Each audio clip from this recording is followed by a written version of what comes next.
Hello everyone, welcome back. आज का जो हमारा टॉपिक है वह बहुत इंपॉर्टेंट टॉपिक है और इसमें से बोर्ड एग्जामिनेशन में ज़रूर क्वेश्चन पूछे जाएंगे। आज का जो हमारा टॉपिक है वह है रीऑर्डरिंग द वर्ड्स, कि जितने भी एक सेंटेंस में वर्ड दिए रहेंगे वह उनका क्रम बिल्कुल अस्त व्यस्त होगा और उनको रीऑर्डर में रख करके पुनः एक मीनिंगफुल सेंटेंस बनाना होता है। तो आज का लेक्चर इसी पे है, तो आइए एक एक करके देखते हैं। जैसे दिया है पहले हेडिंग दिया रहेगा frame a correct sentence by reordering the words, यानी फ्रेम निर्माण कीजिए करेक्ट सेंटेंस एक सही वाक्य का बाय रीऑर्डरिंग द वर्ड्स, यानी जितने भी वर्ड दिए जाएंगे उन वर्ड को रीऑर्डर यानी बिल्कुल उनको क्रम में लिख करके, सही क्रम में लिख करके और उनको एक मीनिंगफुल सेंटेंस बनाना होता है। तो पहला जो एक्सरसाइज दिया है happy I those forget never shall days, इसको हमको करेक्ट आर्डर में लिखना है। तो करेक्ट आर्डर में लिखने के लिए रूल्स होते हैं। तो सबसे पहले तो हम जो सेंटेंस है उसके अंत में देखेंगे कि वहाँ फुल स्टॉप लगा हुआ है या क्वेश्चन मार्क लगा हुआ है। अगर क्वेश्चन मार्क होगा तब तो वह इंटेरोगेटिव होगा, अगर फुल स्टॉप होगा तो फुल स्टॉप होने पर दो सेंटेंस हो सकते हैं, एक होगा असर्टिव सेंटेंस और एक होगा इम्पेरेटिव सेंटेंस। तो असर्टिव सेंटेंस या तो अफर्मेटिव होता है या नेगेटिव होता है और एक इम्पेरेटिव होता है। तो यहाँ देखिए फुल स्टॉप लगा हुआ है, तो फुल स्टॉप लगा है तो सबसे पहले हम असर्टिव सेंटेंस के अनुसार इसको खोजेंगे। तो असर्टिव सेंटेंस बनाने के लिए सबसे पहले हम देखेंगे इसमें सब्जेक्ट कहाँ है। सब्जेक्ट यानी कर्ता देखेंगे कहाँ है। तो यहाँ दिया है हैप्पी आई, तो यह देखिए यह सब्जेक्टिव केस है, तो यह हमारा सब्जेक्ट का कार्य कर रहा है, तो यहाँ लिख देंगे आई। उसके बाद सब्जेक्ट के तुरंत बाद हमको वर्ब लिखना होता है। तो अगर वर्ब हो सकता है कि उसके पहले सहायक क्रिया भी लग सकता है। तो अब इस सेंटेंस में पूरा हम देखेंगे कि कहीं क्या सहायक क्रिया कोई दिखाई दे रहा है। तो हैप्पी आई हो गया, दोज है, फॉरगेट है, नेवर है, शाल है, डेज है। तो यहाँ देखिए शैल जो होता है वह फ्यूचर इंडेफिनिट में प्रयोग किया जाता है, तो वह सहायक क्रिया होता है और आई और वी के साथ शैल लगता है, तो यानी आई के साथ शाल लगेगा, यह सही है, तो यहाँ शैल लिख देंगे। अगर सेंटेंस नेगेटिव होता है तो सहायक क्रिया के तुरंत बाद नॉट लग जाता है, तो नॉट ना होकर के यहाँ नेवर है, तो नेवर का प्रयोग तुरंत हम सहायक क्रिया के बाद यहाँ लिख देंगे, तो ये हो गया नेवर। उसके बाद हम तुरंत मेन वर्ब ढूंढते हैं, क्योंकि सहायक क्रिया हो गया अगर नेगेटिव हो गया तो उसके तुरंत बाद कोई ना कोई मेन वर्ब आएगा। तो मेन वर्ब देखिए हैप्पी तो वर्ब है नहीं, दोज नहीं है, फॉरगेट का मतलब होता है भूल जाना, यानी यह हमारा मेन वर्ब है, तो यहाँ लिखेंगे फॉरगेट, FORGET, फॉरगेट, ये हमारा मेन वर्ब हो गया। तो आई शाल नेवर फॉरगेट, मैं कभी नहीं भूलूंगा। अब क्या कभी नहीं भूलूंगा, अब हमको ऑब्जेक्ट ढूंढना है, तो यानी हैप्पी केवल एडजेक्टिव है वह नहीं होगा, दोज होगा तो दोज के साथ कोई ना कोई नाउन आता है, तो नाउन अब देखिए बचा क्या है, एक डेज बचा है, दोज बचा है और हैप्पी बचा है। तो अब इसको रीऑर्डर करेंगे तो हो जाएगा दोज हैप्पी डेज, क्योंकि संकेत कर रहा है, याद कर रहा है। तो यहाँ पर हम पहले लिखेंगे दोज, उसके बाद हैप्पी और डेज, ये हमारा हो गया रीऑर्डर में और यह मीनिंगफुल हुआ। इसका अर्थ क्या होगा कि I shall never forget those happy days, कि मैं जो बीते हुए यानी उन हैप्पी यानी प्रसन्नता भरे दिनों को मैं कभी भूल नहीं पाऊंगा, ये इसका अर्थ हुआ।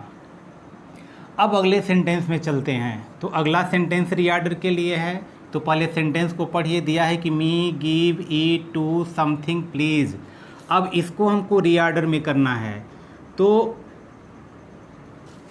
इसमें भी हम देखेंगे अंत में फुल स्टॉप लगा हुआ है, तो फुल स्टॉप केवल दो ही सेंटेंस में आते हैं, एक है असर्टिव सेंटेंस और एक है इम्पेरेटिव सेंटेंस।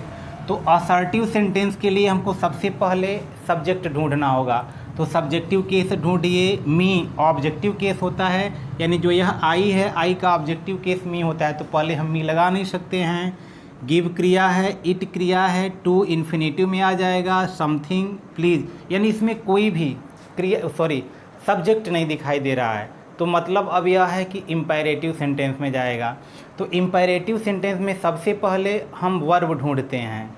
तो वर्ब क्या है, एक गिव भी दिख रहा है और इट भी दिख रहा है। अब यह कन्फ्यूजन है कि हम गिव लगाएं कि इट लगाएं, तो पहले हम इसको अपने मन में ही रीऑर्डर करके देखते हैं कि क्या यह मीनिंगफुल हो रहा है। अगर ये कहते हैं कि गिव, तो अगर सब्जेक्ट पहले होगा तो सब्जेक्ट के तुरंत बाद हम कोई ना कोई ऑब्जेक्ट लिखते हैं। तो यहाँ हो गया गिव, और यह ऑब्जेक्टिव केस है तो गिव मी एक साथ हो सकता है। अगर हम इट लगाते हैं तो इट मी, तो यह गलत हो जाएगा। इट मी मतलब मुझे खाइए, तो मुझे खाइए यह सेंटेंस ही गलत होगा, मुझे खाने के लिए तो होगा नहीं। तो यहाँ सबसे पहले हम लिखेंगे गिव, तो ये हो जाएगा गिव, GIVE गिव, और यह ऑब्जेक्टिव केस है तो इसके तुरंत बाद लिख देंगे मी। अगर हम यहाँ इट पहले लिखते इट मी का मतलब ये हो जाएगा कि मुझे खाइए, तो मुझे खाए, ये तो बिल्कुल जो सेंस ही है वह गलत है। तो इसलिए हो गया कि गिव मी, मुझे दीजिए। अब क्या दीजिए, तो यानी समथिंग, कुछ दीजिए, ये हो गया समथिंग, यानी गिव मी समथिंग, मुझे कुछ दीजिए। तो यह भी ऑब्जेक्ट है, यह भी ऑब्जेक्ट का कार्य कर रहा है। तो गिव मी समथिंग, कुछ मुझे दीजिए। अब वह कार्य पूछ रहा है किस लिए दीजिए, तो इट, खाने के लिए। तो जब ना ने नहीं आता है तो उस क्रिया के पहले हम टू लगा देते हैं, तो टू इट। ये हो गया कि give me something to eat, मुझे खाने के लिए दीजिए। अब देखिए यहाँ अंत में लिखा है प्लीज़, तो जब इम्पेरेटिव सेंटेंस में अगर हम रिक्वेस्ट करते हैं तो प्लीज़ या तो हम सबसे पहले लिखते हैं या यहाँ कॉमा लगा कर के सबसे हम अंत में लिख देते हैं प्लीज़। तो दोनों तरह से यह सेंटेंस सही हो जाएगा। तो बेहतर है कि प्लीज़ हम पहले लगा दें, please give me something to eat, कृपया आप मुझे कुछ खाने के लिए दीजिए, या give me something to eat और कॉमा लगा के यहाँ लिख सकते हैं प्लीज़। यह दोनों तरह से सही होगा। और यह देखिए पहला वाला 2002 के बोर्ड एग्जामिनेशन में पूछा गया है, यह सेंटेंस 2013 के एग्जामिनेशन में पूछा गया है। अब अगला सेंटेंस देखते हैं। अगला सेंटेंस है no smoke is there fire without. यह देखिए 2011 के बोर्ड एग्जामिनेशन में पूछा गया है, बहुत इंपॉर्टेंट है। तो अब क्या करेंगे, सबसे पहले हमको सब्जेक्ट लिखना है। तो सब्जेक्ट ढूंढिए, नो है, स्मोक है, इज है, देयर है, फायर है, विदाउट, यानी कोई भी सब्जेक्ट इसमें दिखाई नहीं दे रहा है। तो अगर नहीं दिखाई दे रहा है तो एक इंट्रोडक्टरी वर्ड होता है देयर और इट, तो देयर को पहले लाएंगे। तो देयर भी हमारा सबसे पहले इंट्रोडक्टरी वर्ड इसी सेंटेंस में प्रयोग करते हैं इंट्रोडक्टरी वर्ड के रूप में, तो देयर हो गया। और देयर के साथ आर भी लगता है, इज भी लगता है, क्योंकि उसके बाद आने वाला, यानी इज के बाद आने वाला जो भी हमारा जो नाउन हो या प्रोनाउन हो, तो नाउन के अनुसार यहाँ पर उस हम सहायक क्रिया को प्रयोग करते हैं। तो चूँकि इज दिया है, आर कहीं दिया नहीं है, तो केवल यहाँ इज होगा। तो देयर इज अब नेगेटिव है तो नो, या क्योंकि सहायक क्रिया के तुरंत बाद यह नो या नॉट या नेवर लग जाता है, तो यहाँ हो गया कि देयर इज नो। अब क्या नहीं है, तो दो सेंटेंस दो तरह से हो सकता है, स्मोक, उसके बाद प्रीपोजिशन विदाउट फायर, या ऐसे कर सकते हैं there is no fire without smoke, लेकिन इसका सेंस थोड़ा अटपटा हो रहा है। तो पहले लिखेंगे देयर इज नो स्मोक, ये होगा there is no smoke without fire. मतलब क्या हुआ कि देयर इज नो स्मोक, कोई धुआं नहीं होता है विदाउट फायर, बिना आग का, यानी जब तक आग जलेगी नहीं तब तक धुआं नहीं होगा। अगर हम फायर को उठा के स्मोक और स्मोक को उठा के फायर के पास भी लिखते हैं तो कुछ काम चलने वाला सही हो रहा है, लेकिन यह काट दिया जाएगा कि देयर इज नो फायर, कोई आग नहीं होती है, विदाउट स्मोक, बिना धुआं का, यानी बिना धुआं का आग नहीं होती है, इसका सेंस भी हो गया। तो अब उनके ऊपर है कि सही भी कर सकते हैं, काट भी सकते हैं। तो यह है कि there is no smoke without fire, इसका वास्तविक जो आंसर होगा ये होगा। तो यह देखिए 2011 में पूछा गया है।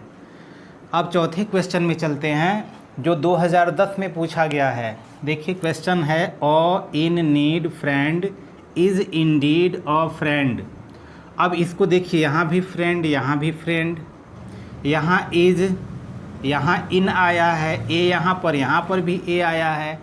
अब यह देखिए इसको हमको रीऑर्डर करना है। तो कभी कभी रीऑर्डर करने वाले जो भी हमारे सेंटेंस होते हैं उसमें कभी कभी क्या करता है, प्रोवर्ब दे देता है। प्रोवर्ब का मतलब होता है मुहावरा। जैसे हिंदी में मुहावरे होते हैं उसी तरह अंग्रेजी में भी मुहावरे होते हैं, तो अंग्रेजी का मुहावरा दे देता है। तो वह अगर याद रहता है तब आप उसको भली भांति लिख सकते हैं, अन्यथा इधर का उधर हो सकता है। तो इसका अर्थ है, सबसे पहले इसको रीऑर्डर करते हैं फिर अर्थ बताते हैं।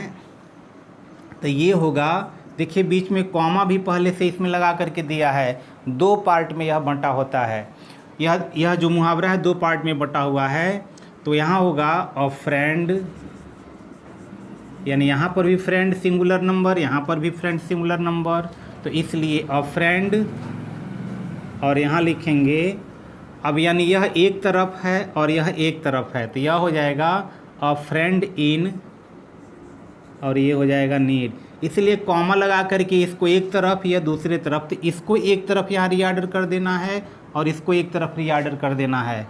तो अ फ्रेंड इन नीड, NEED, यहाँ दिया है नीड, तो अ फ्रेंड इन नीड, अब यहाँ कॉमा, इज अ फ्रेंड, और हो जाएगा इंडीड। मतलब क्या हुआ, इसका मतलब अगर निकालेंगे मुहावरा के अर्थ में तो होगा मित्र वही जो समय पर काम आवे, मित्र वही जो समय पर काम आवे, इसका अर्थ ये होता है। तो कभी कभी इस तरह जो भी रीऑर्डर करने वाले हमारे जो वर्ड्स आते हैं उस वर्ड्स में मुहावरे भी देते हैं, तो अगर मुहावरे याद रहेंगे तो उसको भी आप आसानी से कर सकते हैं। अब 5वां क्वेश्चन देखते हैं। दिया है कि saw over I flying an hill aeroplane the, यहाँ पर भी देखिए फुल स्टॉप लगा हुआ है, यहाँ पे भी फुल स्टॉप लगा हुआ था। तो जहाँ भी फुल स्टॉप लगा है वह 2 ही सेंटेंस होगा, या तो असर्टिव सेंटेंस या इम्पेरेटिव सेंटेंस। तो पहले असर्टिव सेंटेंस ट्राई किया जाता है। तो असर्टिव सेंटेंस का मतलब क्या है कि सबसे पहले हमको सब्जेक्ट ढूंढना होता है। तो यहाँ इसमें सब्जेक्ट ढूंढिए, यहाँ दिया है सा, यहाँ दिया है ओवर, यहाँ I flying an hill aeroplane the. तो यहाँ एरोप्लेन भी सब्जेक्ट हो सकता है, आई भी सब्जेक्ट हो सकता है। तो चूँकि आई ही सब्जेक्ट होगा, एरोप्लेन ऑब्जेक्ट के रूप में भी हम प्रयोग कर सकते हैं, आई को हम ऑब्जेक्ट के रूप में प्रयोग नहीं कर सकते हैं। तो यानी हमारा जो सब्जेक्ट है वह आई है, तो यहाँ हो जाएगा आई। अब हमको ढूंढना होता है, या तो सहायक क्रिया अगर मिल जाता है तो सहायक क्रिया पहले लिखेंगे, अन्यथा मुख्य क्रिया। तो यहाँ देखिए क्रिया एक सा दिया है और यहाँ एक क्रिया फ्लाइंग दिया है। तो आईएनजी तभी जुड़ता है, या तो वह प्रेजेंट कॉन्टिन्यूअस हो तो उसमें इज MR आएगा उसके पहले, या तो पास्ट कॉन्टिन्यूअस होगा तो उसमें वाज और वर्ब आएगा। तो वाज वर्ब दिया नहीं है, इज MR भी नहीं दिया है, मतलब यह क्रिया का काम नहीं करेगा। तो मुख्य क्रिया का काम यहाँ पे सा, क्योंकि क्रिया का सेकेंड फॉर्म तो कर्ता के तुरंत बाद यहाँ क्रिया आएगा, तो ये हो जाएगा सा। तो आई सा, मैंने देखा, तो क्या देखा, यानी कर्ता हो गया, क्रिया हो गया, क्रिया के बाद तुरंत हमको ऑब्जेक्ट लगाना है। तो आई सा देखा, तो क्या देखा, एरोप्लेन देखा। तो अब एरोप्लेन यहाँ वावेल से शुरू हो रहा है, इसका उच्चारण भी हिंदी वावेल से हो रहा है, तो इसके आगे हमको एन लगाना होगा। तो यहाँ होगा एन, एरोप्लेन। अब किस हालत में देखा, तो वह उड़ रहा था। तो इसमें आईएनजी, यानी यह पार्टिसिपल का काम करेगा, प्रेजेंट पार्टिसिपल का काम करेगा। तो जो उड़ रहा है उसी के पास उस आईएनजी वाले को हम लिख देंगे। तो ये होगा आई सा एन एरोप्लेन फ्लाइंग, मैंने एक जहाज़ को उड़ते हुए देखा। अब कहाँ उड़ रहा था, तो उसके बाद देखिए प्रीपोजिशन दिया है ओवर, ऊपर उड़ रहा था, किसके ऊपर, हिल, पहाड़ी के ऊपर। तो आई सा एन एरोप्लेन फ्लाइंग, और यहाँ लिख देंगे ओवर, उसके बाद बचा है द, और उसके बाद बचा है हिल, तो यहाँ लिख देंगे हिल, और अंत में फुल स्टॉप लगा देंगे। ये हमारा रीऑर्डर हो गया। इसका मतलब क्या हुआ कि मैंने एक हवाई जहाज़ को पहाड़ी के ऊपर उड़ते हुए देखा। इस प्रकार यह रीऑर्डर हुआ। अगला सेंटेंस फिर देखते हैं। यह दिया है कि he any brains not does appear to have. यह देखिए 2010 में पूछा गया है। अब इसको रीऑर्डर करना है, तो काम वही है, जब फुल स्टॉप आएगा तो हमको या तो असर्टिव या तो इम्पेरेटिव। तो अब असर्टिव के लिए सबसे पहले सब्जेक्ट, तो ही सब्जेक्टिव केस होता है, यानी ही हम सब्जेक्ट के रूप में लिख लेंगे। तो यहाँ लिख देंगे ही। अब यहाँ नॉट और डज दिया है, तो ही सिंगुलर नंबर है तो डज नॉट लगेगा, तो बिल्कुल लिख देंगे, तो यह हो जाएगा डज नॉट। उसके बाद तुरंत क्रिया लगना होता है, तो यानी एपियर और हैव दोनों चूँकि क्रिया है, तो अब यहाँ हैव लगाएंगे, तब यहाँ देखिए सेंस नहीं बैठ रहा है, यह मीनिंगफुल नहीं हो रहा है। तो अगर लिखते हैं ही डज नॉट हैव, उसके बाद एनी ब्रेन, फिर एपियर, तो यह इसका जो सेंस है क्रम में नहीं बैठ पा रहा है, तो अब एपियर को लाएंगे। तो यानी यहाँ होगा एपियर। एपियर का मतलब होता है प्रतीत होना, यानी हो गया ही डज नॉट एपियर।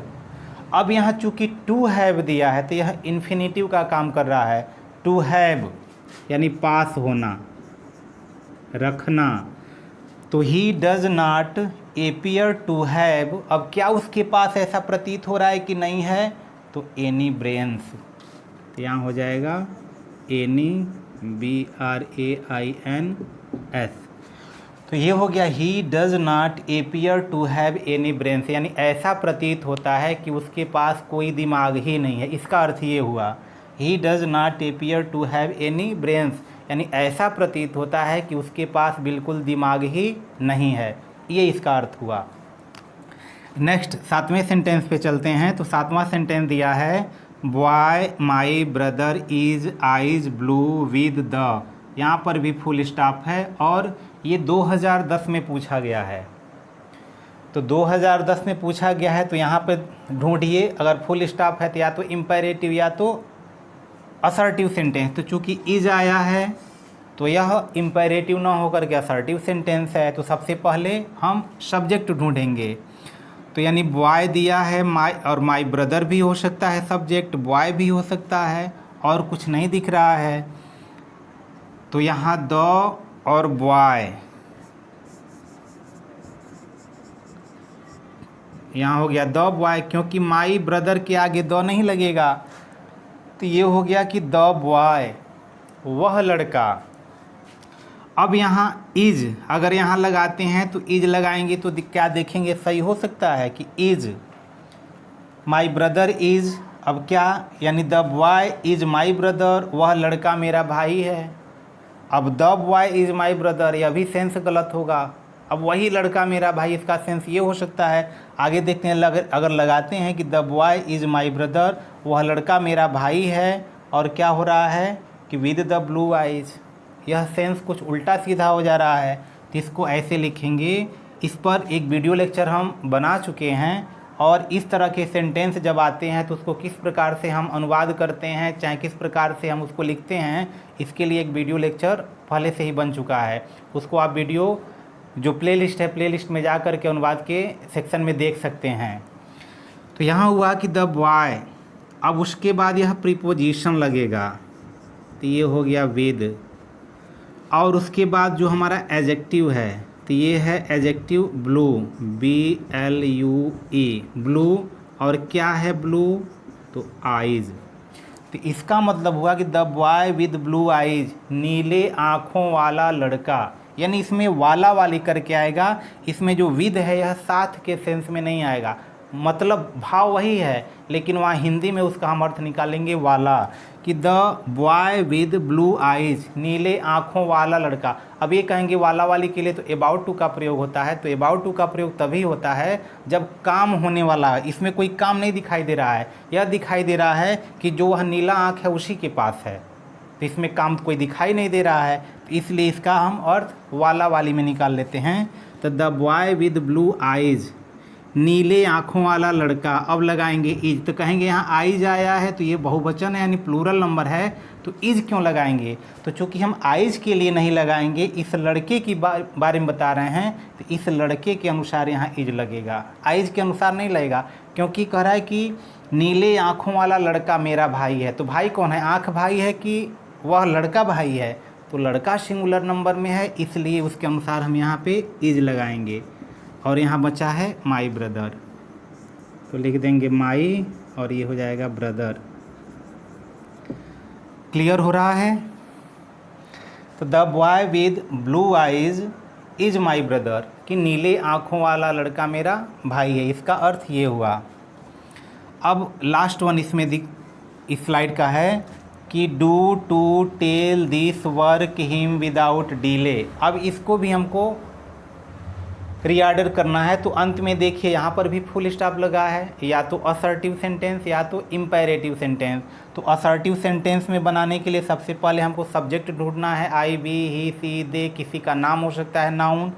तो देखिए डू, टू, टेल, कोई भी यहाँ नाम दिखाई नहीं दे रहा है और ना ही कोई सब्जेक्टिव केस दिखाई दे रहा है। तो इसमें देखिए डू, टू, टेल, हिम ऐसे कुछ दे रहा है, तो यह जब फुल स्टॉप लगा है तो या तो इम्पेरेटिव या तो असर्टिव। तो असर्टिव नहीं है तो यह इम्पेरेटिव है। तो इम्पेरेटिव में सबसे पहले अगर नॉट नहीं है तो सबसे पहले हम वर्ब लिखेंगे। तो वर्ब यहाँ डू भी होता है, टेल भी होता है। तो डू और टेल दोनों को हम आपस में पहले मन में ही लगा के देख लेंगे कि इसका यह अर्थ निकल पा रहा है। डू, अब डू के बाद हिम, चाहे डू दिस वर्क, इस काम को करो, यह हो सकता है डू दिस वर्क, इस काम को करो। अब हिम नहीं देखिए बैठ रहा है तो इसलिए इसको बदल देंगे, इसको यहाँ लाएंगे, इसको यहाँ। तो पहले लिखेंगे टेल। टेल का मतलब कहो, बताओ उसको, टेल कहो, किसको कहो। तो यहाँ ऑब्जेक्ट देखिए दिया है हिम, तो टेल हिम, क्योंकि क्रिया के बाद तुरंत हमको ऑब्जेक्ट यानी कर्म लगाना होता है। तो हिम ऑब्जेक्ट है, हो गया टेल हिम, उसे कहो, क्या कहो। तो यहाँ है टू और डू। टू डू करने के लिए कहो, कि टेल हिम उसे कहो टू डू करने के लिए, क्या करने के लिए। तो दिस वर्क दिया है, ये हो गया this work. Tell him to do this work, इस काम को उसे करने के लिए कहो, यह इसका सेंस हुआ। और बचा है विदाउट डिले, तो यहाँ लिख देंगे पहले प्रीपोजिशन और उसके बाद डिले, DELAY, ये हुआ, sorry without delay, with out, और ये हो गया DELAY। ये देखिए 2009 में पूछा था, तो ये होगा कि tell him to do this work without delay. Delay का मतलब होता है विलम्ब, देर। इसका अर्थ हुआ कि उसे इस काम को बिना देरी किए करने के लिए कहो।